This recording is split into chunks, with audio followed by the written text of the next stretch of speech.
Hola, te damos la bienvenida a Tertulia Literaria Papel Maché, un espacio en el que cada semana un grupo de amigos se reúnen para hablar de libros. Acompáñanos.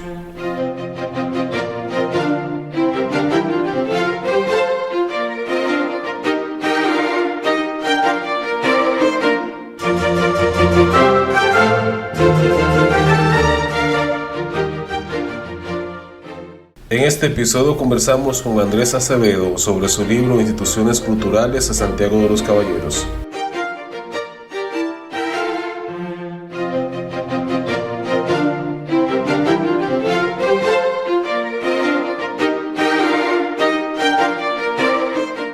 Ramón Antonio Acevedo, Andrés Acevedo, nació en Santiago de los Caballeros, República Dominicana, en 1964.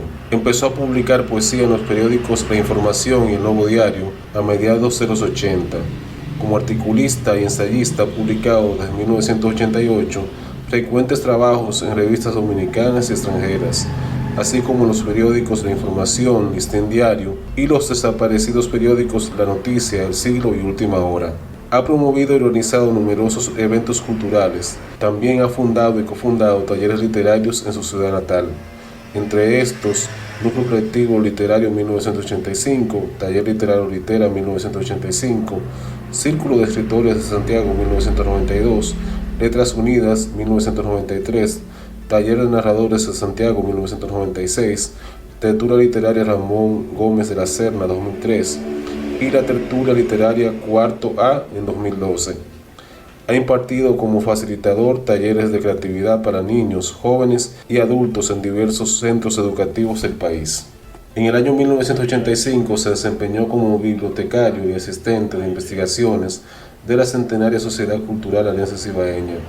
Fue encargado del Departamento de Talleres, Cursos y Creatividad de la Dirección Provincial de Cultura de Santiago, subdirector provincial de Cultura y encargado de planificación de la Subsecretaría de Estado de Cultura para la región norte, con asiento en Santiago. Ha publicado los libros Arco Iris Derretido, 1997, Vuélvete mi niño, 2003, Versos para niños recitadores, 2005, Sueño de sombras, 2006, Leyendo versos para niños, 2007, y Mi caballito de goma y otros poemas infantiles, 2015. Sus textos poéticos han sido traducidos al inglés, alemán y al catalán y antologados en diversos libros nacionales y extranjeros.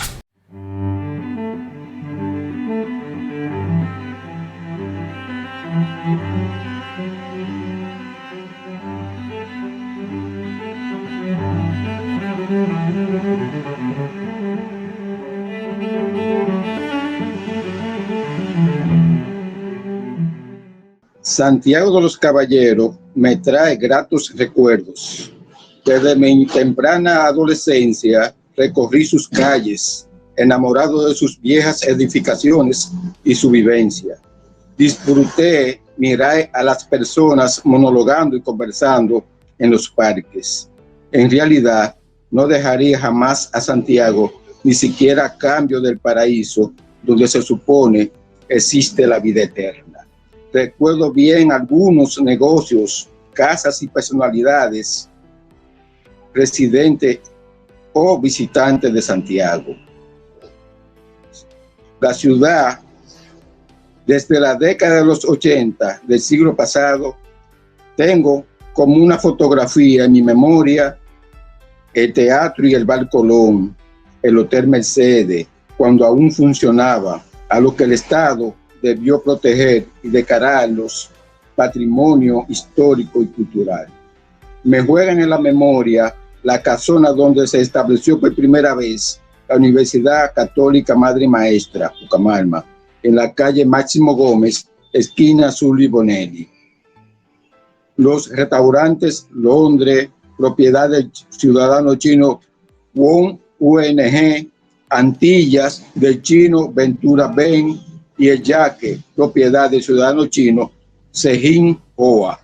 Tengo grabado en el bar Colón, el restaurante Nicomede, la Academia Orellana, el Museo de Tabaco, la joyería y relojería Veganito de José Fernández Nicasio, la tienda y reguero de Chon García, así como otras entidades, tiendas, espacios culturales la Amante de la Luz, Alianza Cibaeña, el Centro de Recreo, el Palacio Consistorial.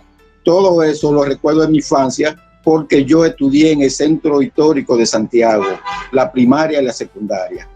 Escuchamos la introducción del libro Instituciones Culturales de Santiago de los Caballeros, en la voz de su propio autor, Andrés Acevedo, a quien precisamente tenemos al otro lado de la línea y a quien damos la más cordial bienvenida.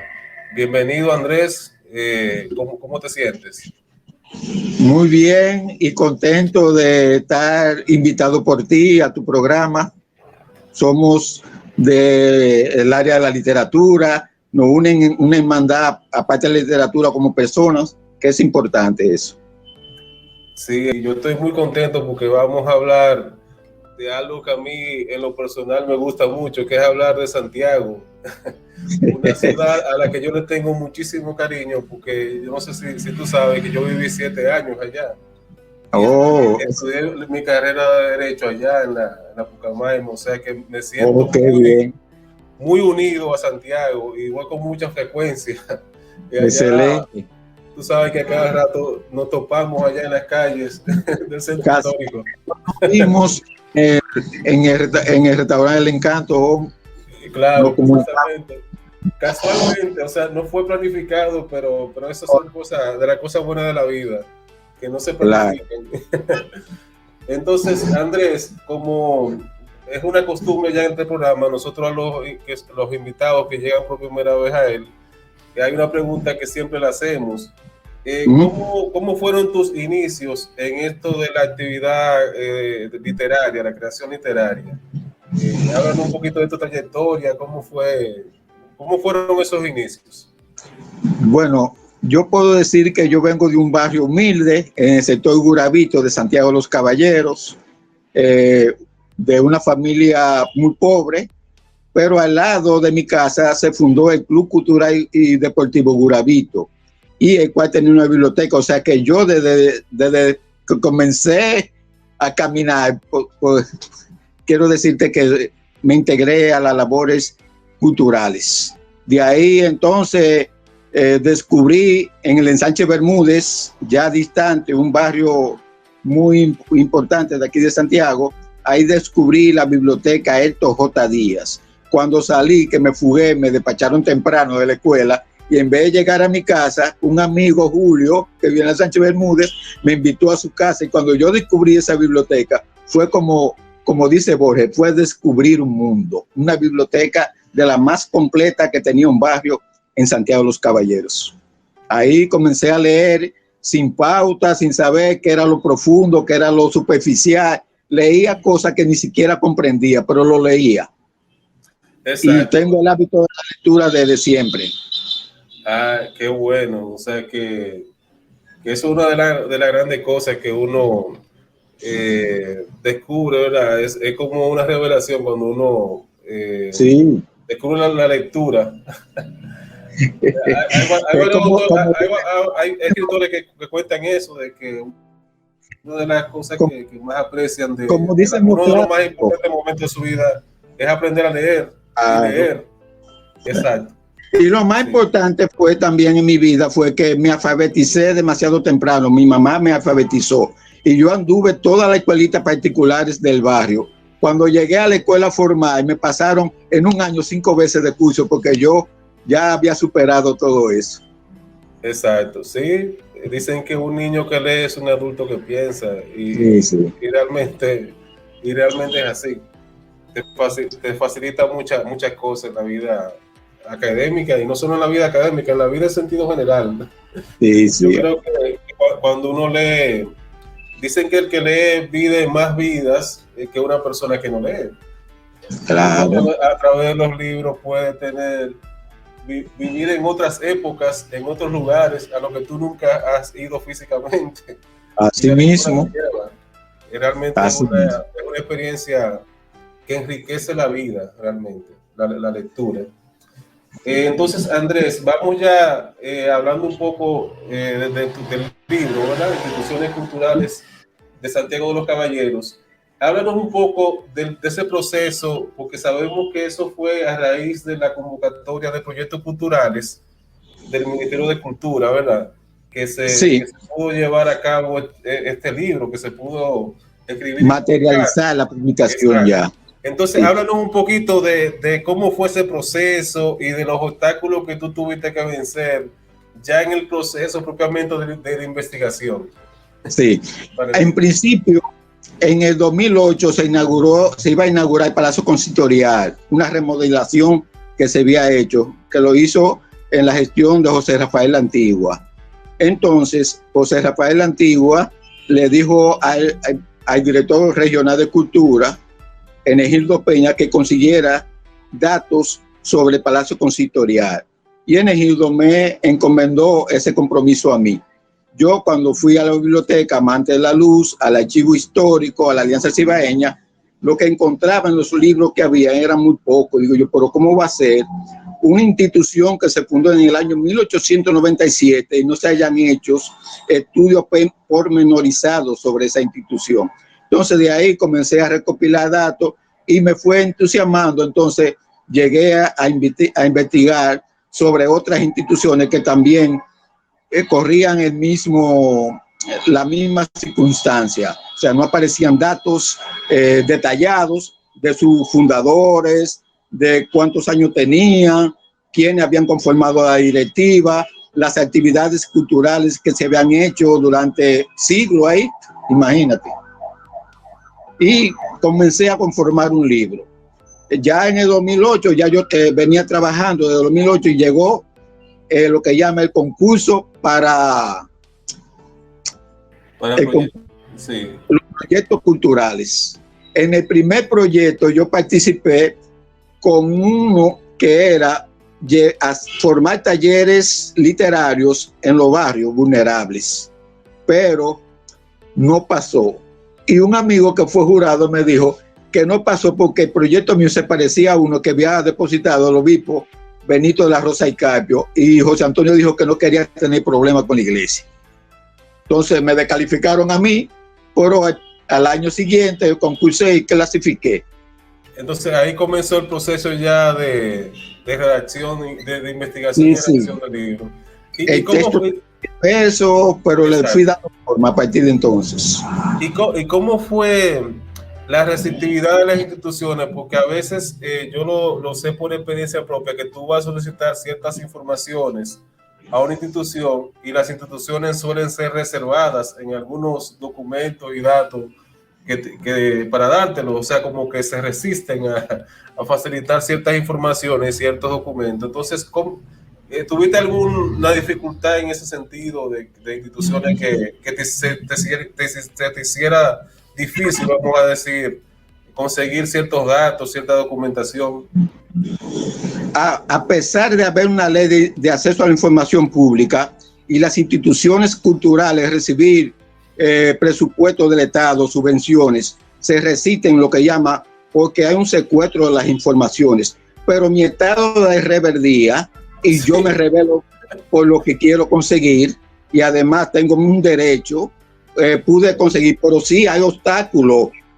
Donde menos pude conseguir obstáculos fue en el Archivo General de la Nación. De aquí de Santiago me tenía yo que trasladar allá, teniendo esos datos que yo iba a buscar allá, estando aquí, porque aquí tenemos buenas hemerotecas, un archivo histórico importante con documentos, pero las personas que lo dirigen actualmente no son muy dados a facilitar informaciones. Exacto. Bueno, porque una de las funciones principales de ese tipo de instituciones es dar acceso a los investigadores, ¿verdad? Claro, pero ni siquiera hay espacio.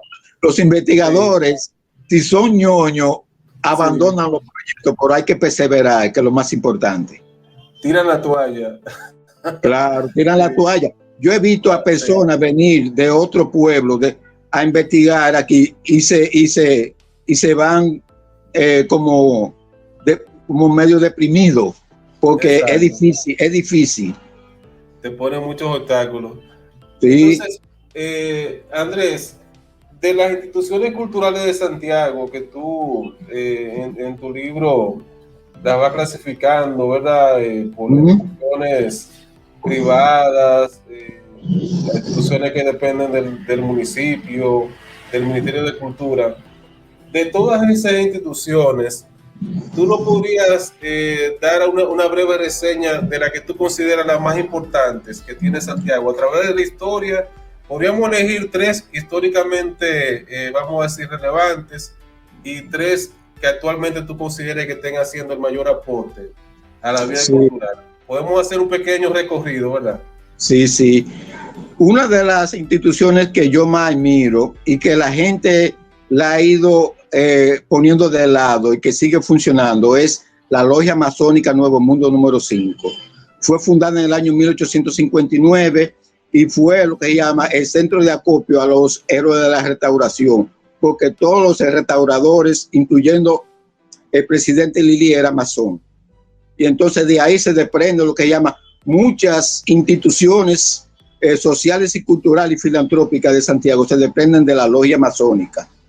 Y esa es para mí una de las instituciones. Le sigue en importancia para mí la Sociedad Cultural Ateneo Amante de la Luz, que fue fundada por un poeta, un educador y un intelectual, como fue Manuel de Jesús de Peña y Reynoso. La fundó el 4 de junio del año 1874. Es la primera biblioteca pública de República Dominicana. En importancia, entonces, le sigue la Alianza Cibaeña, ya fundada por un sobrino de Manuel de Jesús de Peña y Reynoso, Eugenio de Chan, político, escritor y orador también, un intelectual, que fue esta sociedad creada para educar a los obreros y artesanos, a las personas que no tenían acceso a los pocos centros educativos que tenía Santiago de los Caballeros entonces. Correcto. Entonces, ya yéndonos a la actualidad, ¿cuáles instituciones tú consideras actualmente que están haciendo un mayor trabajo de difusión de la cultura o si tú quieres lo podemos limitar a la literatura que actualmente estén activas?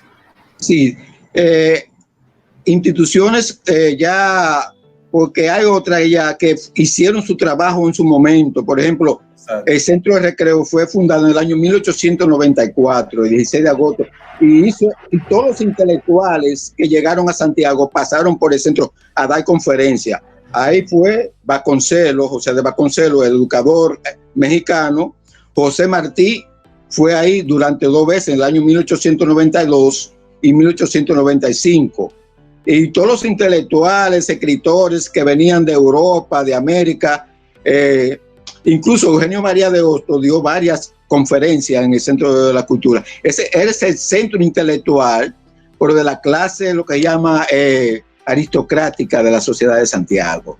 En contraposición, entonces, según las anécdotas, Lili, viendo que era un centro muy clasista, ese centro de recreo, fundó el Club Santiago en el año 1899 para hacerle lo que llama un contrapeso al centro de recreo.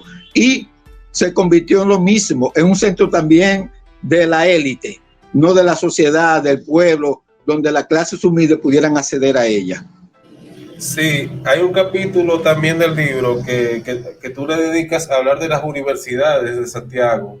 Sí, sí. ¿Tú no puedes hacer un pequeño recuento de esa historia? Sabemos que es una historia un poco larga y condensarla en unos pocos minutos puede ser difícil, pero por ejemplo, tú puedes hablarnos del aporte que ha tenido mi maestra, que fue la universidad donde yo estudié, Sí. UTESA, la UAPA, el CURSA.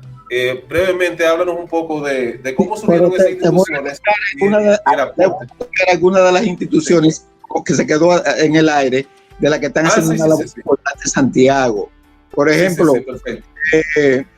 Casa de Arte, que fue la casa de nosotros, de los alternativos, los Reverdes, fundada en el año 1983 por escritores, profesores y artistas. Le sigue, por ejemplo, tenemos el Centro León, el Centro de Convenciones, el Centro de la Cultura, tenemos escuela de arte, Bellas Artes, la Escuela de Bellas Artes, tenemos el Instituto de Cultura y Arte. También tenemos escuelas de danzas que están haciendo su trabajo. Y tenemos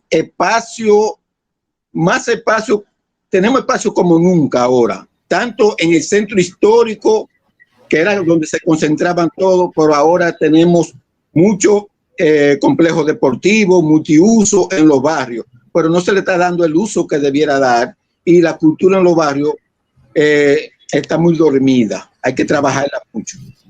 Exacto, eso siempre te iba a comentar, que siempre me haya, bueno, uno desde fuera lo ve quizás más fácil que ustedes que viven en Santiago, pero realmente Santiago es yo creo que es la ciudad de República Dominicana que tiene más instituciones culturales.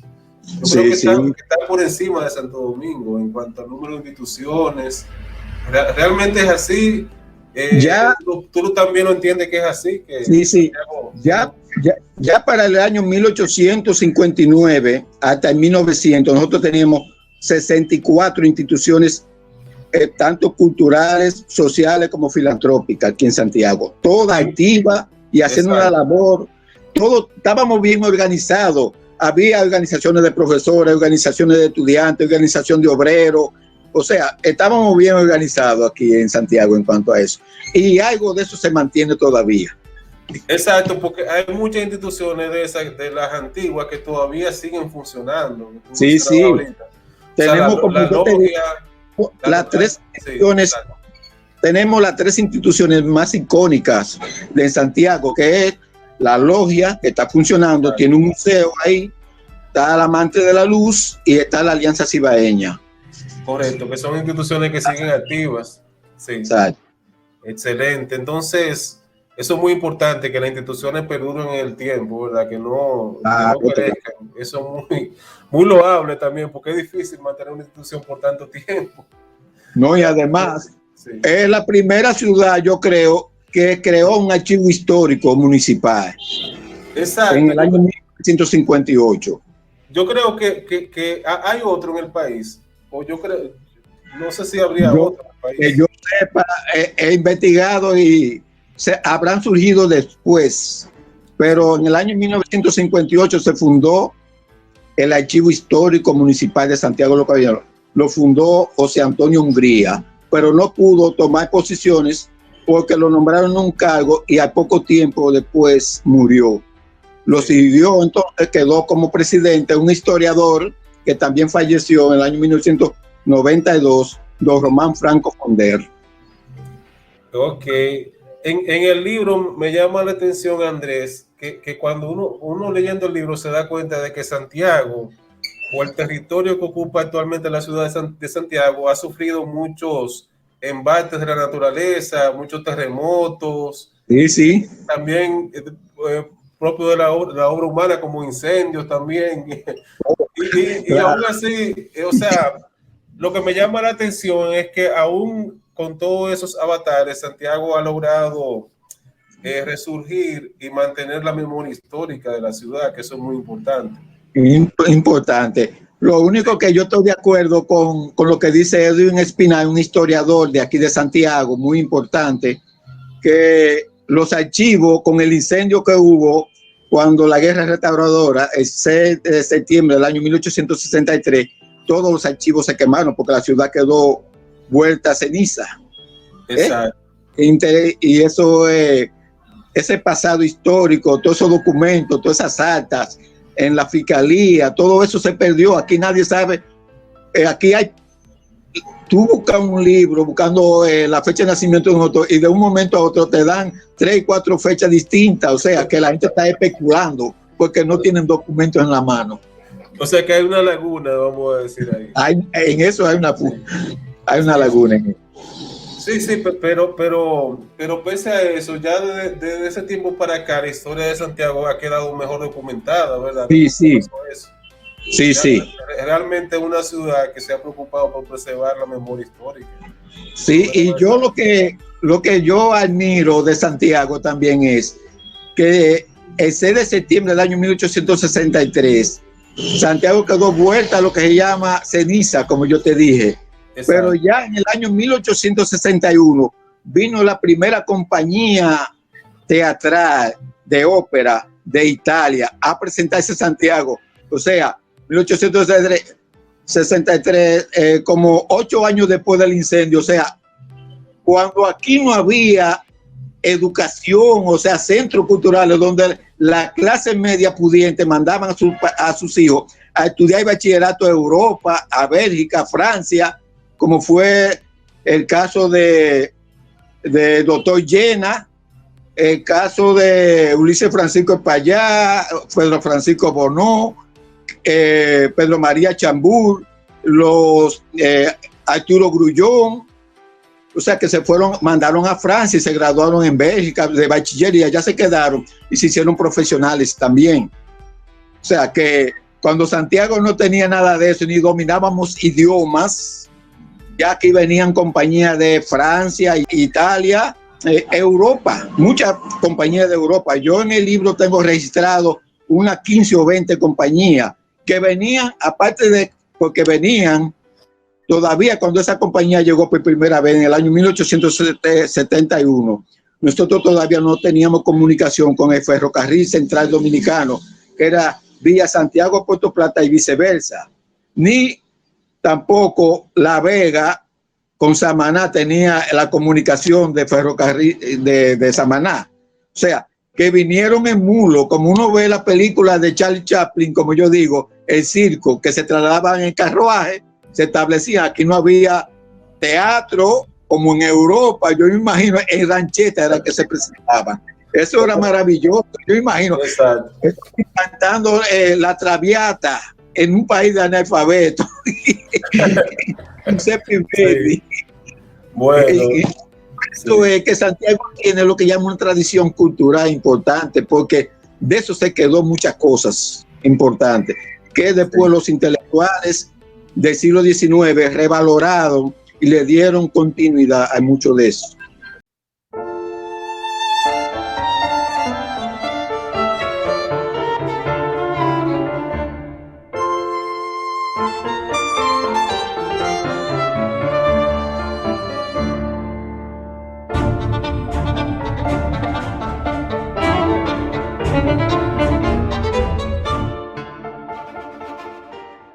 Andrés, vamos a retomar entonces el tema de las universidades que se nos quedó ahorita en la carpeta. Sí. Háblanos un poquito de eso, cómo surgieron las principales universidades de la ciudad y cuál ha sido su aporte en materia cultural Sí. para la ciudad, para Santiago. Aquí Hostos tuvo la preocupación de formar a profesores. Y en el año 1881 se fundó la primera escuela normal aquí en Santiago para formar profesores, para que continuaran ejerciendo y preparando a sus siguientes profesores. En el año 1900, dice Balaguer que eso nada más se fundó en esa época, que verdaderamente empezó fue en el año 1816 esa escuela a funcionar, a dar resultados. En el año 1916 se fundó aquí lo que era para entonces una especie de universidades, que era el Instituto Profesional, que se fundó uno allá en Santo Domingo y uno aquí en Santiago, que daban enfermería, agricultura, agronomía, todas esas cosas que ya desaparecieron, y que náutica, o sea, era lo que había en el momento.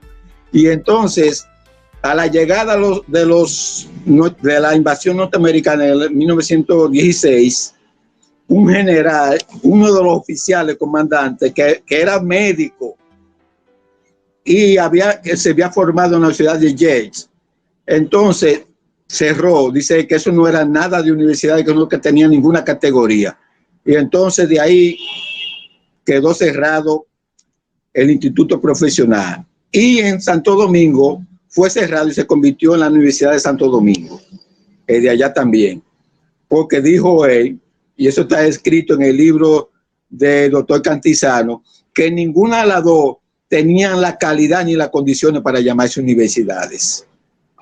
Entonces, esa inquietud quedó en el municipio de Santiago, en los municipios de Santiago, y cada cierto tiempo había, se destapaba o se estimulaba de crearse una universidad aquí en Santiago. Hasta que el 9 de septiembre del año 1962, Hugo Eduardo Polanco Brito, el primer obispo de la diócesis de Santiago y el primer rector de la Universidad Católica Madre y Maestra, animó y estimuló conjuntamente con el episcopado y fueron a la Santa Sede porque había una propuesta antes de la universidad que era hacer una universidad, pero era una universidad que era presbiteriana, protestante. Y Hugo Eduardo Polanco Brito dijo que esta es una de las tierras más católicas y cómo es que puede haber una universidad protestante que tiene que ser católica. Y entonces hizo el gran esfuerzo conjuntamente con la iglesia y fundaron en el año, como yo te digo, el 9 de septiembre del año 1962, la Universidad Católica Madre y Maestra, que en el año 1986 fue que se declaró pontificia. Pasó a ser pontificia en 1986. Sí, qué casualidad, la universidad cumple otro aniversario en esta semana ya. Sí, porque fue el 9 de septiembre, casualmente cuando estamos grabando esto. Sí, entonces, y las demás instituciones universitarias, por ejemplo, UTESA, bueno, eso llegaron más tarde. Sí, UTESA, entonces, mientras tanto, todos los estudiantes, todo el que se graduaba de bachiller, me acuerdo yo en mi generación, tenía que irse pidiendo bola o recolectando durante la semana, irse a Santiago Rodríguez o irse a Mao. Otra parte se iba a San Francisco Macorís, al Curne, que fueron los primeros recintos de la UAS en la región, y otros iban a la sede, a Santo Domingo, a una casa que había para acogida de estudiantes de otros pueblos. Entonces, en el año 1974, de 62 a 74, se fundó esa universidad, la Universidad Tecnológica de Santiago, UTESA, que fue la que le abrió la oportunidad a muchas personas, porque la gente es la primera universidad nocturna. El que iba a la Pucamaima tenía que ir de pasadilla. Sí. O sea, tú no podías trabajar. Era tiempo completo. Era la clase poderosa.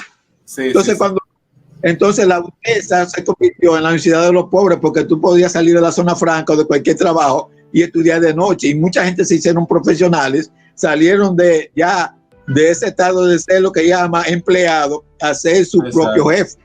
Importante eso. O sea, era gente que trabajaba y estudiaba. Sí, migrantes de los pueblos que venían a Santiago buscando mejores oportunidades. Sí. Entonces, ¿cuándo llega el CURSA allá a Santiago? ¿Cuándo se establece el Centro Regional de la UAS allá? Bueno, el CURSA venía desde al inicio de los 80 haciéndose reuniones con los rectores de Santo Domingo. Incluso hubo una comisión de estudiantes que se graduaron allá y otras que se quedaron aquí en Santiago, que formaron una comitiva y se reunieron con Vidó Medina, que era el rector de la UAS en ese entonces, y siempre habían acuerdos, pero se quedaba en el aire. Hasta que en la función fue en el año 1983 que se fundó la UAS aquí. Yo comencé aquí, se fundó la UAS, y la materia que daban era el colegio universitario. Después se integró agronomía, alguna carrera que no era la que a uno le interesaba. Uno quería filosofía y letras, uno derecho. Con el tiempo quizá en el 86, 87, fue que se incluyeron las carreras ya que a uno le interesaba. Por ejemplo, publicidad, educación, ingeniería, medicina, el más reciente. Pero así, aquí entonces el síndico, que era Pepe Claudio, donó unos terrenos para que se hicieran la universidad en Jacagua, donde estuvo asentado Santiago cuando se fueron del centro histórico de aquí, a lo que es el centro histórico ahora. Cuando se desbordó el río Yaque, ellos determinaron por el peligro irse a Jacagua. Entonces allá hubo un terremoto que se hundió la ciudad de Santiago. Tuvieron que volver de donde partieron, regresar de nuevo y fundar Santiago de donde se habían ido antes. Entonces ahí dieron unos terrenos para la universidad, pero nunca se llegó a construir ahí. Ese terreno me dicen que fue invadido, fue ocupado y hecho solares por particulares y no se pudo recuperar. Fue en la gestión como gobernador de Marcelo Bermúdez que se consiguió el terreno de la Barranquita.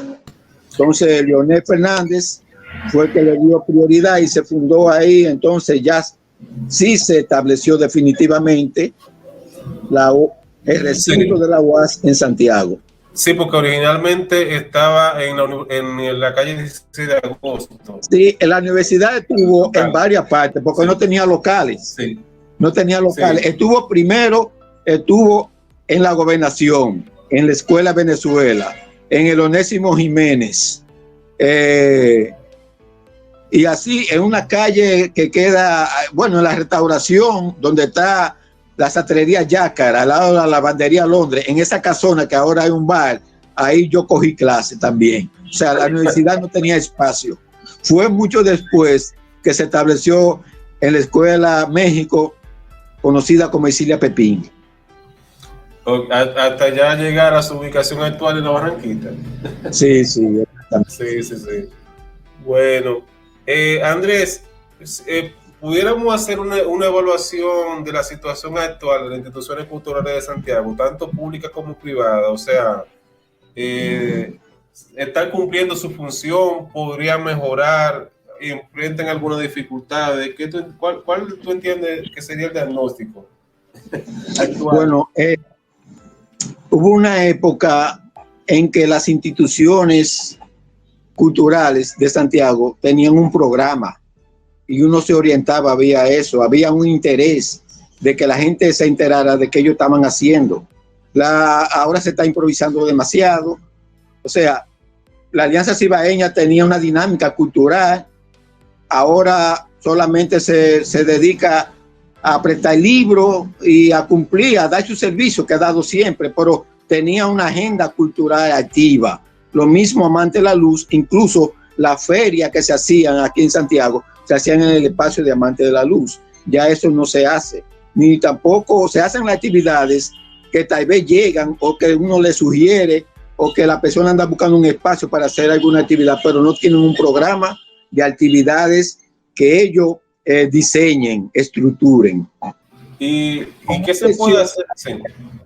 Con excepción de otras instituciones como es el Centro León, como es el Centro de Convenciones, que tiene un equipo de gente trabajando, diseñando, preparando esas actividades, haciendo lo que llaman un programa.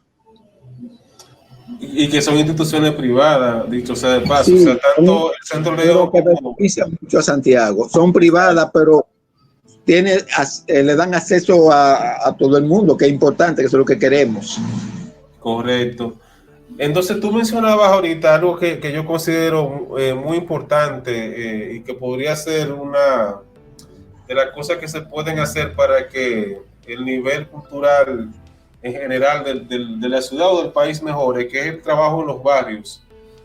¿Tú podrías abundar un poco de eso? ¿Cómo se podría articular eso? O sea, o hasta qué punto el Ministerio de Cultura pudiera desarrollar algún proyecto que beneficie o que incentive en los barrios un poco la vida cultural, el interés por la lectura. ¿Qué se pudiera hacer al respecto? La situación de los barrios ha cambiado y entonces hay un problema.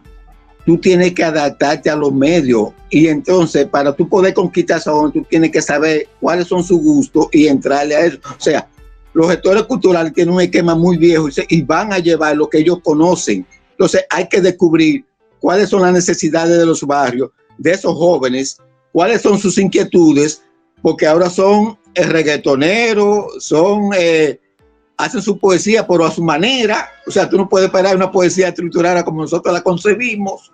Y también la literatura hay que decírsela de otra manera. se pueden hacer cosas importantes sin quitarle esa identidad al barrio. Nosotros no podemos ir a invadir, sino ver que era ahí y que uno puede sacarle provecho. Hay mucho talento, nosotros somos de barrio, nosotros venimos de los barrios, todo el artista de Santiago de trascendencia de aquí ha surgido de los barrios. O sea, yo creo que hay que hacer un buen trabajo. Y como yo te decías, en todos los barrios hay grandes edificaciones como nunca. Lo que hay que empoderarse de ellas y hacer un buen equipo, porque se ha politizado todo. Ya todo el mundo está esperando que le lleven, pero no cultura, sino dádivas, que le den, o sea, pero no cultura. Exacto. Porque yo vi que incluso el Ministerio de Cultura tiene un plan ahora, por ejemplo, con los músicos urbanos, como de darle algún tipo de educación musical para que eso que ellos están haciendo lo hagan con otro nivel de calidad, digamos. O sea, Claro, las letras, la misma música. La lírica, que modifique la lírica y que no sean tan prosaicos. Exacto, eso. Exactamente. Porque lo que pasa es que ellos reproducen lo que viven en el barrio. Lo que vi, claro. No se Y puede eso pedir más. Esa es la historia.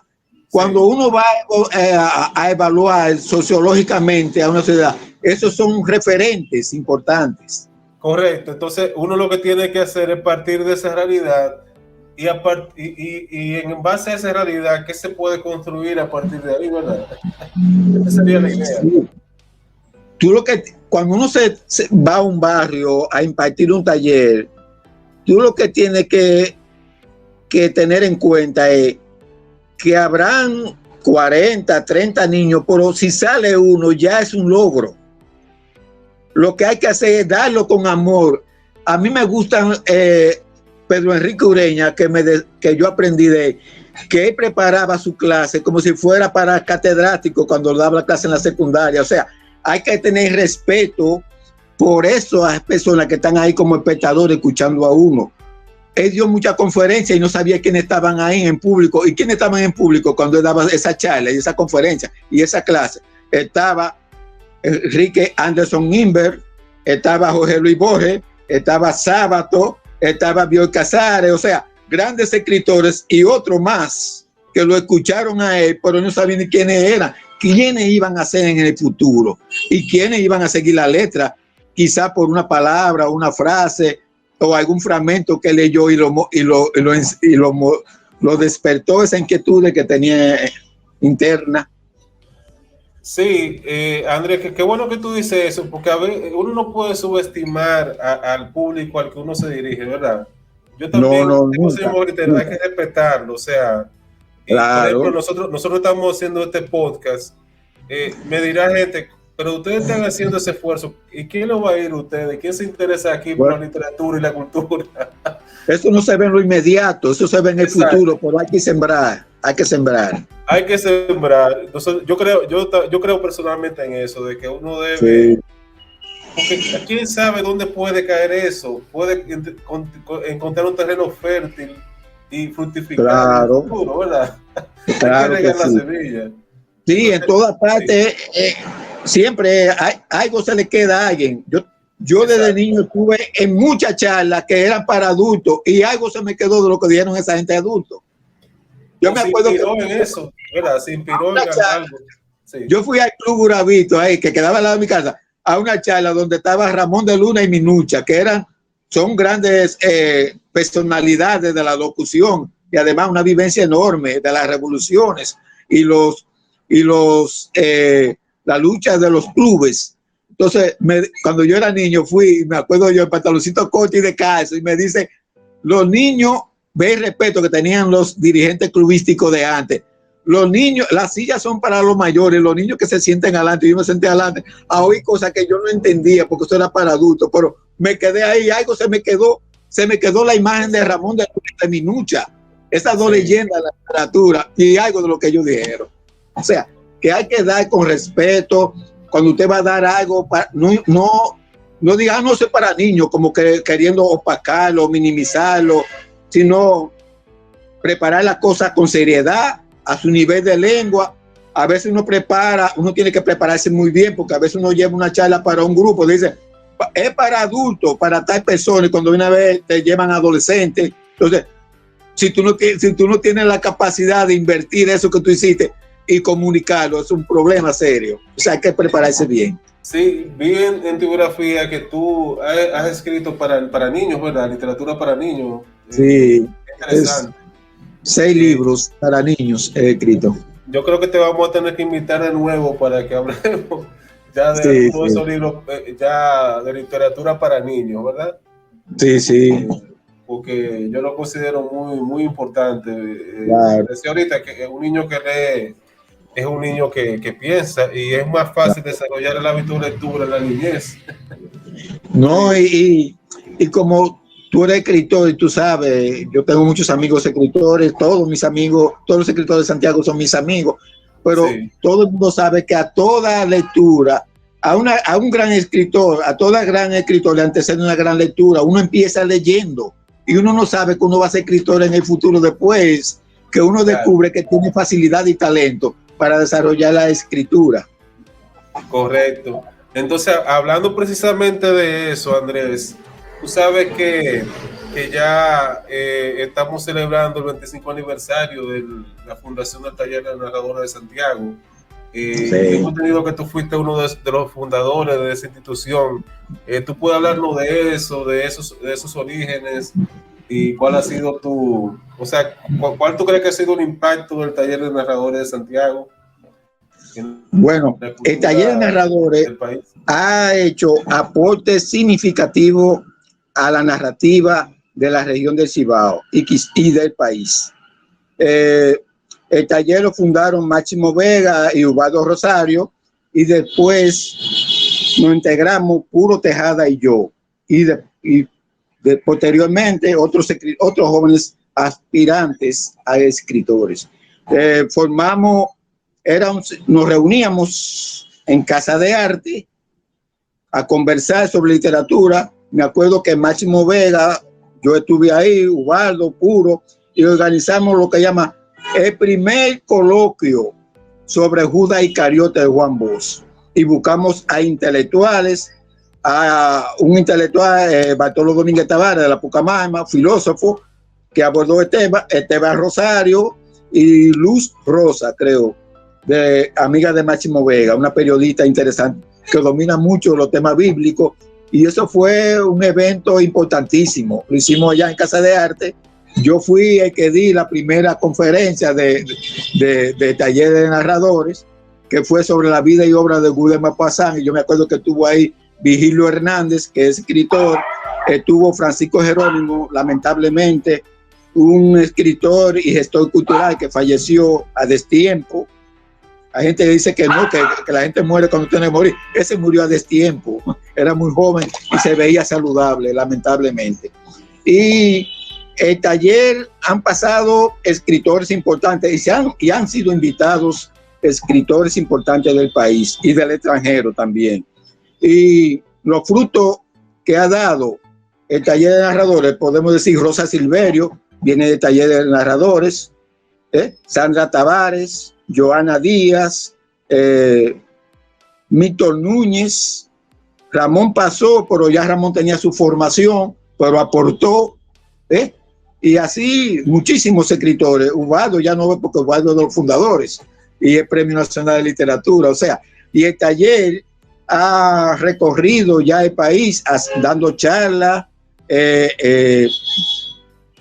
también en la Feria del Libro como invitado especial a leer sus textos, cada uno de los integrantes, y a universidades, a centros culturales, y es un taller que se ha mantenido y hay que tratar de preservarlo. Correcto, sí, 25 años. Muy fácil.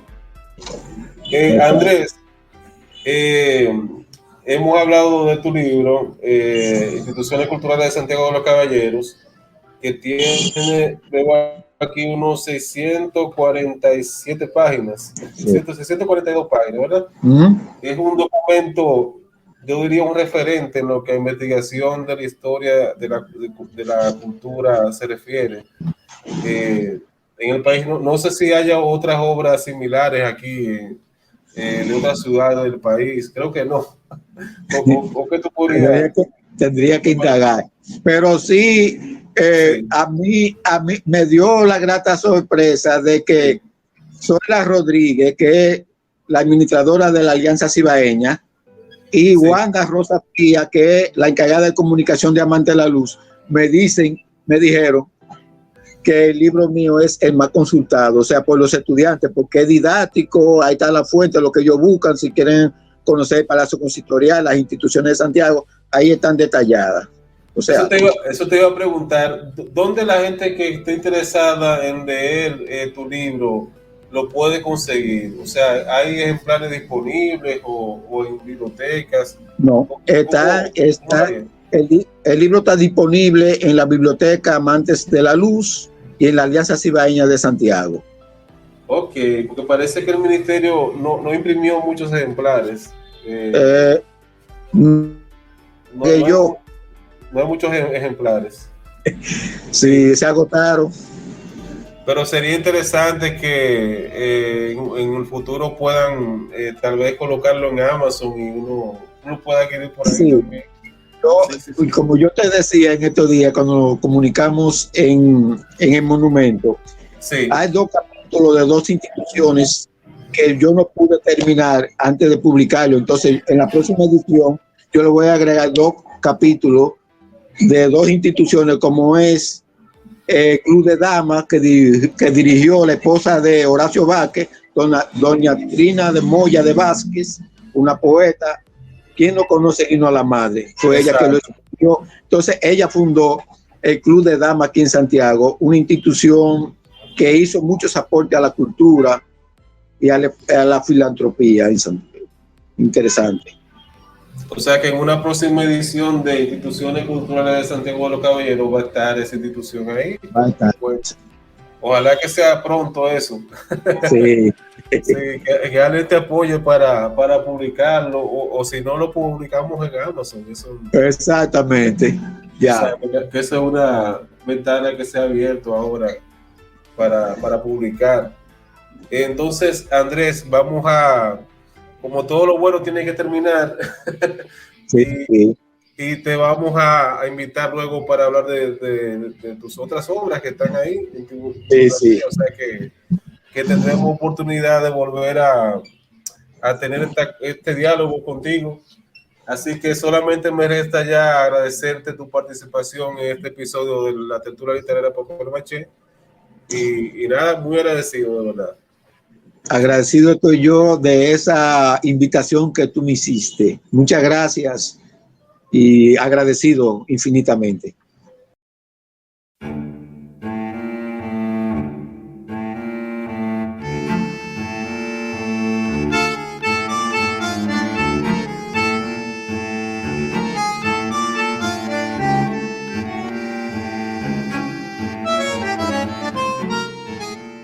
Y de esta manera ponemos punto final a otro episodio de Tertulia Literaria Papel Maché. Recuerden que pueden compartir este podcast por sus redes sociales, además de seguirnos en Spotify y suscribirse a nuestro canal de iVoox. Hasta luego, amigos.